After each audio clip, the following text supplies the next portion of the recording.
안녕하세요. 저는 올해 42살 결혼 14년차 이고 시어머니랑 아래 윗집에 살고 있습니다. 우리 어머니는 성별은 여자인데 성격이 아주 호강하고 외모는 거의 장군감인데다 웬만한 남자들도 이겨내지 못할 정도로 힘이 좋으십니다. 남편이 어렸을 때 시부모님이 동네에서 쌀가게를 하셨는데 아버님은 외소하셔서 주로 돈 계산하는 일만 하시고 어머님이 쌀 포대 나르고 쌀 배달하는 일을 다 하셨다고 하더라고요. 당시에는 쌀이 80kg짜리도 있었는데 80kg 쌀가마니도 번쩍번쩍 들어올릴 정도로 힘이 장사였다고 합니다.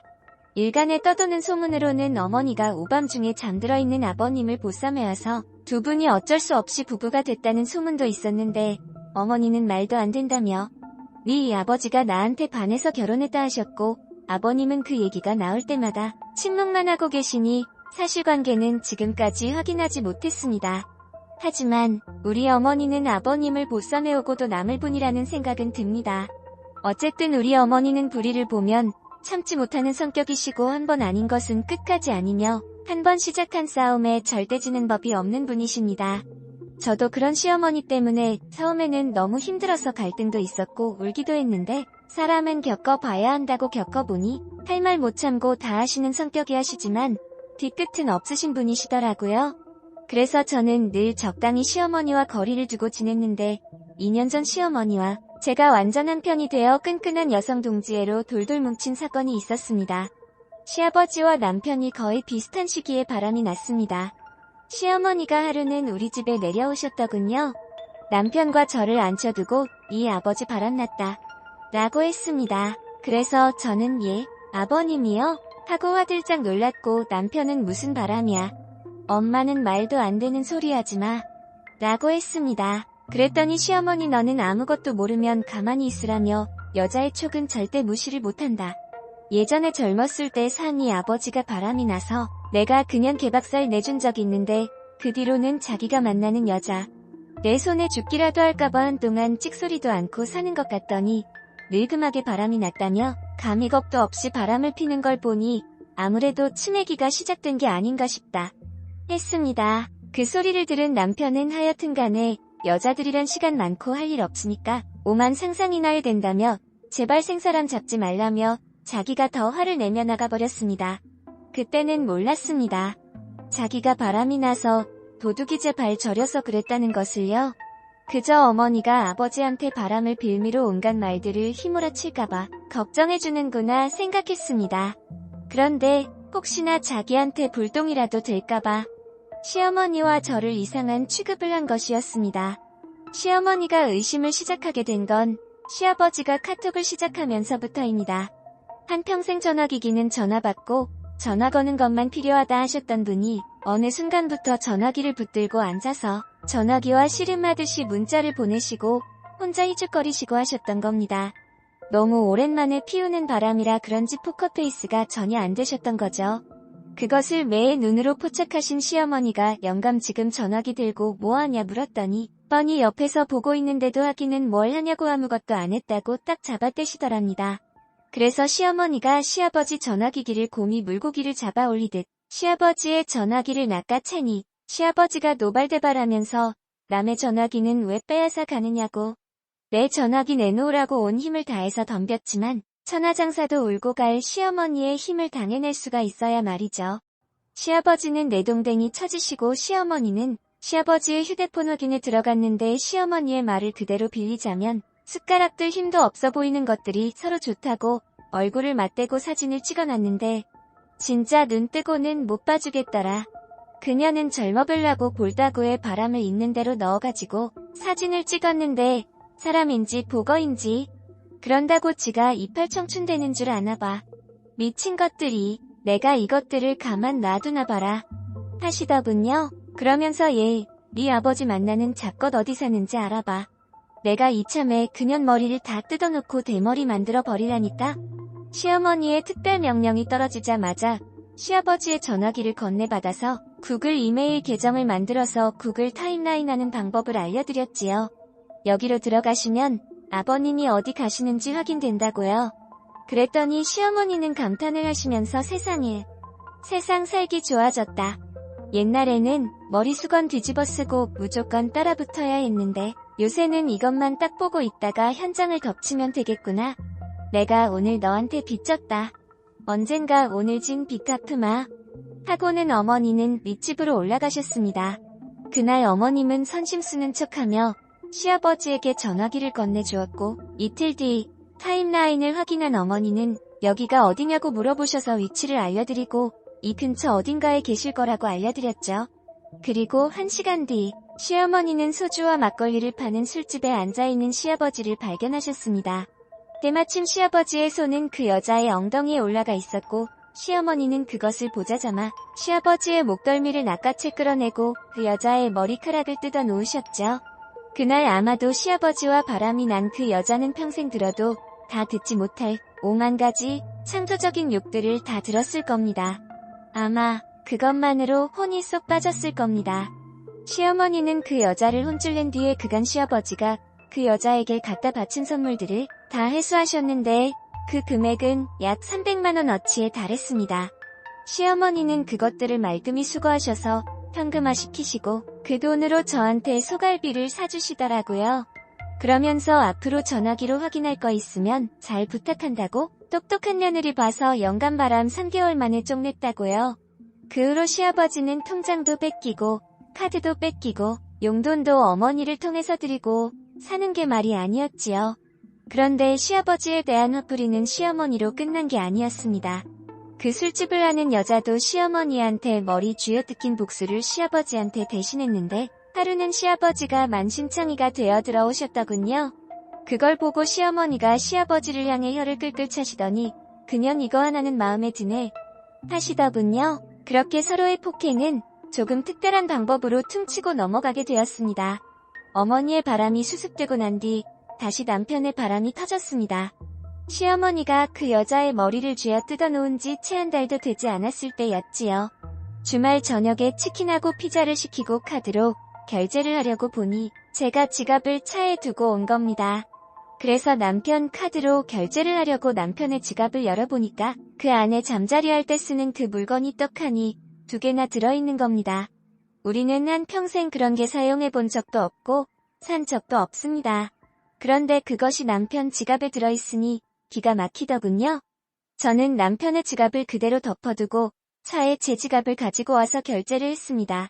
속이 부글부글 끓어올랐지만 완벽하게 포커페이스를 유지하고 애들한테 아빠 휴대폰 패턴 뭔지 아냐고 물어봤지요. 그랬더니 이거잖아 하면서 손가락으로 남편 휴대폰 패턴을 그려보이더군요. 그러면서 엄마는 몰라? 하기에 아는데 자꾸 까먹어서 그렇다고 하고 넘어갔습니다. 그 후로 저는 남편의 전화기를 틈만 나면 들여다봤습니다. 그 여자 얼마나 조심스러운지 남편에게 문자를 보내고 나면 마지막에는 꼭 그냥 두지 말고 지우라는 말을 남기더군요. 그래서 남편도 그 여자와 대화한 내용은 거의 다 지우긴 했지만 바빴는지 방심했던 건지 차마 지워지지 않은 문자도 있더군요. 그 내용을 확인하니 그 여자는 남편을 여보라고 불렀습니다. 마치 남자 하나에 두 여자가 달라붙어 한 집 살림을 하는 것처럼 기분이 아주 더러웠습니다. 저는 시어머니에게 연락을 했습니다. 남편에게 여자가 생겼다고 그 여자가 남편을 여보라고 부른다고 카톡에서 본 내용들도 알려드렸죠. 시아버지의 바람으로 울분을 터트린 지 얼마 되지 않아서 인지 시어머니는 그 애비의 그 자식이라며 누가 바람둥이 피 물려받은 놈 아니랄까봐 바람을 피고 있냐며 분노를 터트리셨죠.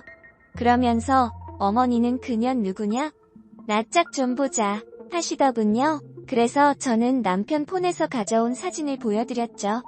어머니가 돋보기를 끼시고 어디 보자 하시더니 눈알이 튀어나올 듯 놀라시며 이런 미친년이 이거 완전 또라이 같은 게 어디서 내 아들을 또 만나? 하시더군요. 어머니의 반응에 제가 더 놀라서 아는 년이냐고 누구냐고 물으니 100년 너랑 결혼하기 전에 죽고 못 살던 년이잖아. 이거 완전 독한 년이네. 내가 그렇게 둘이 때 놓고 만나지 말라고 했는데 설마 지금까지 만나고 있었던 거야? 내가 무슨 전생에 인연하고 왼수 가졌길래 철거머리 같이 우리 아들한테 붙어서 이 난리를 쳐? 응 하며 노발대발하셨습니다. 그 여자와 남편은 시어머니 말대로 둘이 죽고 못 사는 사이였습니다. 그런데 어머니가 둘이 결혼은 안 된다. 결사반대를 하셨던 거죠. 그 여자는 어머니와 원수같이 지내는 동네 사람의 딸인데 그 여자의 엄마가 시어머니의 아버지와 바람이 나서 온 집안이 발칵 뒤집혔다고 했습니다. 그러다 그 여자의 집이 다른 지역으로 이사를 가게 되면서 사건이 일단락되는 줄 알았는데 시어머니의 아들이자 제 남편이 저랑 결혼하기 전에 사귀는 사람이 있다며 놀라지 말라고 데려온 사람이 있었는데 그 사람이 그 집 딸이었던 겁니다. 그 여자 얼굴을 보고 난 뒤 이 결혼일 절대 안 된다고 이런 거 집으로 데려오기만 해보라고 그러면 그년이 죽든 내가 죽든 둘 중에 하나 죽는 거라고 어머니는 난리를 쳤던 거죠. 남편은 죽어도 그 여자와 못 헤어진다고 하고 어머니는 내가 죽는 꼴을 봐야겠냐며 몇 날 며칠 밥 숟가락도 들지 않고 두 사람의 기싸움이 장난이 아니었던 겁니다. 그리고 참다 못한 시어머니는 그 여자 엄마를 찾아가 네 딸이 내 아들 만나는 게 아냐 모르냐. 지금 이 결혼이 될 말이냐. 안 될 말이야. 원수 같은 집안이 엮여서 대대손손 괴롭게 살지 말고 둘이 뜯어 말려라 얘기를 했던 거지요. 그 여자의 엄마는 그때까지 딸이 누구를 만나는지도 모르고 있다가 시어머니의 얼굴을 보고 그 집에서도 난리가 났고 결국 두 집 어머니의 결사반대로 결혼은 무산이 됐습니다. 그런데 그 여자도 고통 독한 게 아닌지 결혼이 무산된 후 술을 있는 대로 마시고 시어머니를 찾아와서는 당신이 뭔데 우리를 갈라놔. 독한 할망구, 당신이 내 눈에 눈물 나게 했으니 네 눈에 피눈물 나게 해줄 거야. 내가 어디 그냥 가만히 물러나는지 두고 봐. 나 가만히 안 있어. 했던 거죠. 그래서 시어머니가 그랬답니다. 나를 탓하지 말고 우리 아버지 앞에서 치마 틀춘 네 애미를 원망해. 그리고 다시는 내 앞에 나타나지 마. 그렇게 서로 도끼를 뿜으며 헤어진 게 마지막이었던 겁니다. 그로부터 16년 후 두 사람은 제 남편의 바람으로 다시 만났습니다. 그 여자는 다른 남자와 살다가 이혼을 했고 이혼할 무렵부터 자기 가정도 깨졌으니 이제 우리 가정도 깨보겠다는 심산이었던 건지 자기는 이혼한다고 제 남편에게 연락해 다시 만나고 싶다고 했습니다. 그렇게 애절했던 두 사람은 이혼녀와 유부남 사이로 다시 만나게 되었고 남편은 그 여자 집을 제 집 드나들듯이 드나들었습니다. 그 집에는 고등학생 딸도 있는데 딸이 공부하고 들어오기 전까지 그 집에 눌려붙어 있다가 온 것이지요. 시어머니가 남편과 그 여자가 만나는 걸 알고 얘기하시더라고요. 이건 너하고 네 남편의 문제이기도 하지만 나하고 그년의 문제이기도 하다. 무슨 악연도 이런 악연이 다 있고 독해도 무슨 그런 독한 년이 다 있는지 모르겠다. 이 정도로 나오는 거 보니 작정을 하고 덤빈 모양인데 만만치는 않을 것 같으니 너도 마음 단단히 먹어라. 시어머니 성격에 바로 그년 잡으러 가실 줄 알았습니다. 그런데 이번에는 신중하시더군요. 몇 날 며칠 앓으시듯이 이 일을 어떻게 해결할까 혼자 고민하고 또 고민하셨습니다. 그리고 저에게 그 여자가 이혼하고 난 후 어떤 일을 하는지 뭘로 밥벌이를 하는지 알아보라고 하시더군요. 이 싸움은 잃을 게 많은 사람이 지게 되어 있는 싸움이라고요. 저는 남편의 전화기를 틈틈이 들여다보며 그 여자의 신상을 하나씩 알아갔습니다. 그 여자는 이혼하기 전부터 여성 의류와 가방, 신발 등을 온라인과 오프라인에서 동시에 판매하고 있었는데 그 물건들이 평범한 물건들이 아니었습니다. 대부분이 명품 짝퉁으로 실제 명품 가격의 적게는 10%, 많게는 40%의 돈을 받고 판매하고 있었습니다. 저는 이거면 되겠다 싶어 어머니에게 이 사실을 얘기했고 상표법 위반으로 걸리면 어떻게 되는지 상세하게 말씀드렸죠. 어머니는 그 얘기를 들으시더니 됐다. 일단 그년부터 만나러 가자. 저는 어머니와 함께 여자를 만나러 갔습니다. 어머니의 얼굴을 보자마자 그 여자는 어머니를 단박에 알아보더군요. 이렇게 가게에 들이닥칠지는 몰랐는지 그 자리에서 얼음이 되어 여긴 어떻게 알고 오셨냐고 하더군요. 그랬더니 어머니가 그동안 고생 많았구나. 얼굴이 많이 상했네. 아주 폭삭 늙었어 하시더군요. 그러면서 여진 내 며느리야. 이렇게 셋이서 평생 안 만났으면 제일 좋았을 텐데 이렇게 만날 자리를 마련해주다니 인생 더럽게 사는 건 여전하구나. 어디 할 짓이 없어서 잘 사는 남의 부부 사이에 비집고 들어와 분탕질을 하고 있어.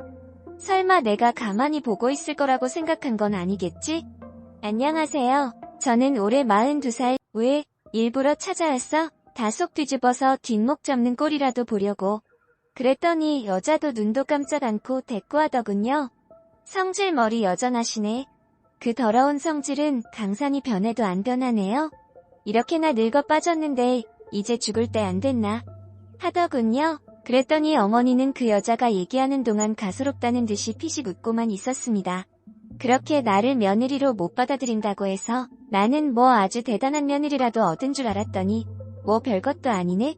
귀도 그렇고 생긴 것도 그렇고 나보다 나은 게 하나도 없잖아. 이런 여자를 며느리라고 얻었어? 당신 아들은 평생 내 생각만 하고 살았던데 이 여자도 알려나? 하는 순간 어머니가 그 여자 뺨을 쳤습니다. 저는 너무 놀라 어머 하고 소리쳤는데 그 사이 그 여자도 우리 시어머니 얼굴을 후려치더군요. 저는 너무 놀라서 지금 이게 무슨 짓이냐고 네가 어떻게 살아왔는지 모르겠지만 미성질대로 이내 키는 대로 함부로 행동하지 말라고 했죠.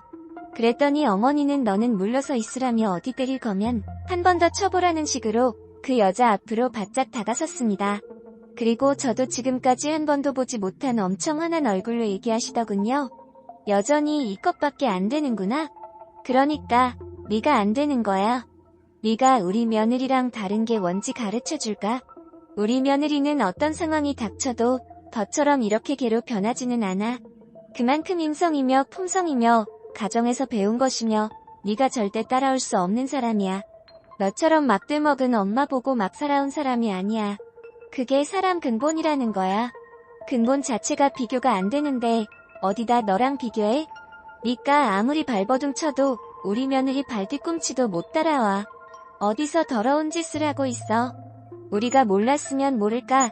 이렇게 알게 된 이상 그냥 넘어갈 수 없잖아. 조용히 끝내. 여기서 조용히 끝내면 네가 바람 피운 벌만 받게 될 것이고 사람 말기 못 알아듣고 자꾸 미친 척하고 있으면 너 앞으로 제대로 못 살게 밟아줄 테니까. 그랬더니 그 여자가 마음대로 해봐. 누가 물러서는지 한번 해보지 뭐. 그리고 나 지금 영업 중인데 영업 상당히 방해되니까 나가주시지. 안 그러면 경찰 부릅니다. 하더군요. 그래서 저는 그곳에 더 이상 있을 필요 없다며 시어머니를 모시고 집으로 왔습니다. 남편은 회사 일이 끝나자마자 집으로 왔더군요. 그날 얘기를 다 들은 건지 어머니가 남편을 앉히자 남편은 고개만 푹 숙이고 있었습니다. 시어머니는 남편에게 너 지금 뭐하고 다니는 거냐고, 지금 그년을 만나서 뭘 어찌하겠다고 만나느냐고 물었죠. 그랬더니 남편은 그냥 만나게 됐다고 연락이 왔다고 했습니다. 그러자 어머니는 만나자고 한다고 가정 있는 남자가 앞뒤 생각도 않고 그년을 만나? 너 3년 집까지 드나들고 살림이라도 쉬겠다는 거야 뭐야? 그게 뭐 하는 짓이야? 네 외할아버지, 네 아버지, 그리고 더까지 이놈의 바람기 어디까지 되물려 줄 거야? 너는 이게 좋아 보여? 네가 하는 짓 네 아들이 보고 있어. 나중에 커서 너처럼 바람 피우고 가정 버리고 엉망진창으로 살았으면 좋겠어. 그게 네가 바라는 거야? 당장 그만. 너희가 인연이었다면 진작에 연결이 됐겠지? 절대 인연이 될 수 없는 사람들이니까 이렇게 만날 때마다 잡음이 끊이지 않는 거야. 인연이 있는 사람들은 절대 그렇지 않다. 그리고 집에 가서 아내한테 무릎 꿇고 빌어. 배우자가 외도한 상처가 얼마나 깊은지 네가 몰라서 이러지는 않을 거야. 네가 빌고 또 빌어도 한 번 받은 상처는 절대 아물지 않지만 그래도 빌고 또 빌어. 그리고 네 가정을 지켜. 그년한테 욱해서 인생, 가정 모두 망가뜨리지 말고. 어머니는 그 말씀을 남기고 윗집으로 올라가셨습니다. 어머니가 가시고 난 뒤 우리는 서로 아무 말도 없이 앉아 있었죠. 그랬더니 남편이 먼저 미안해하고 말을 걸어왔습니다. 저는 너무 화가 나한테 딱 10대만 맞아하고는 남편을 있는 힘껏 두들겨 패주었습니다. 그러면서 나한테 왜 이러는지, 내가 당신한테 무슨 잘못을 했길래 나한테 이런 고통을 주는 것인지 물었습니다. 그랬더니 남편은 그런 거 아니라며 자기가 순간 판단을 잘못해서 잠깐 미쳤었나 보다며 정말 미안하다고 했습니다. 그래서 제가 물었죠. 그 여자와 끝낼 거냐고요. 그랬더니 남편이 당연히 끝낸다고 하더군요. 계속 만나서 어쩌겠냐고요. 그렇다면 그 여자와 있었던 모든 일 다 털어놓고 가지고 있는 사진, 주고받은 대화 다 내놓으라고 했습니다. 지금 바로 모든 걸 내놓지 않으면 나는 이 순간부터 이 집 며느리도 당신 아내도 애들 엄마도 아니다. 나는 박씨 집안과 엮인 모든 사람들과 인연을 끊을 것이고 가만히 물러나지 않을 거라고 했습니다. 그랬더니 남편이 지금까지 여자와 주고받은 에이를 다 내놓았습니다. 지금까지 가벼운 대화만 카톡으로 주고받을 뿐 둘이 나눈 진지한 대화와 사진은 이메일로 주고받았더군요. 두 사람이 만나기 시작한 지는 1년 정도 되었고 그 여자 집에 드나들면서 서로 관계를 한 듯한 내용들이 있었습니다. 그리고 남편을 여보라고 부르며 사랑한다는 말도 아끼지 않았습니다. 저는 그 증거를 다 모아 상간녀 소송부터 진행했습니다. 그리고 남편은 그 후로 전화번호도 바꾸고 일체 그 여자와 만나지 않았습니다. 남편의 연락이 끊어지니 그 여자는 한껏 약이 올라서 메일을 보냈더군요. 16년 전에도 버리고 이번에도 자기를 버리냐고, 당신 아내를 만나기 전에 내가 당신 아내였지 않냐고, 몸만 떨어져 있을 뿐 나는 그때도 지금까지도 늘 당신만 생각하며 지금 여기까지 왔다고 다 정리하고 자기한테 오라고 하더군요. 우리 모든 걸 다시 시작하자고요. 이번에도 나 이렇게 버리지 말라고요. 그 얘기를 시어머니에게 했더니 그렇게 알아듣게 얘기를 했는데 못 알아듣는 걸 보니 그년이 먹고 사는 게 배부른 모양이다.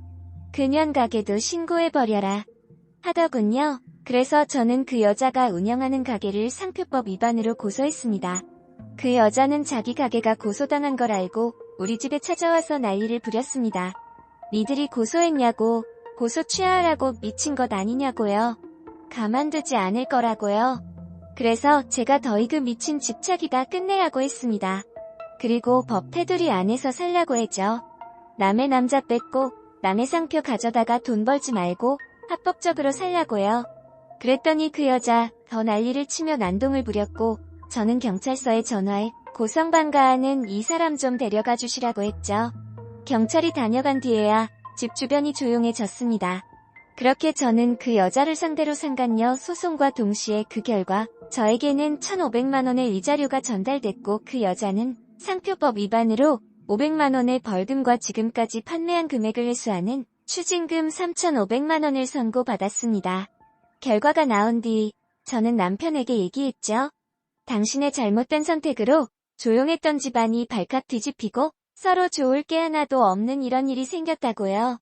그 여자를 만난 후 당신이 얻은 것은 뭐고 내가 얻은 것은 무엇이며 또 그 여자가 얻은 것은 무엇이냐고 했죠. 결국 모두 다 잃게 되었고 지금까지 잘 지켜왔던 것들조차 지킬 수 없게 되었다고요. 나는 앞으로 당신을 믿지도 못하고 대접해주지도 못하니 나에게 아무것도 기대하지 말라고 했습니다. 이제 너와 나는 남보다 못한 사람이 되었다고요. 남편은 아무 말 없이 듣고만 있더군요. 그 후 그 여자가 술만 마시면 집으로 찾아와 우리는 이사를 했고 어머니와 저는 단순히 며느리와 시어머니 사이를 넘어 마음이 통하는 사이가 되었습니다. 남편의 바람으로 이에 남편의 신뢰는 잃었지만 시어머니와의 돈독한 관계는 유지하게 된 것이지요. 앞으로는 이런 일이 또 생기면 어머니하고 사이는 더 돈독해질지 모르겠지만 두 번 다시 이런 일 없이 조용히 살 수 있길 바랍니다. 왜? 일부러 찾아왔어?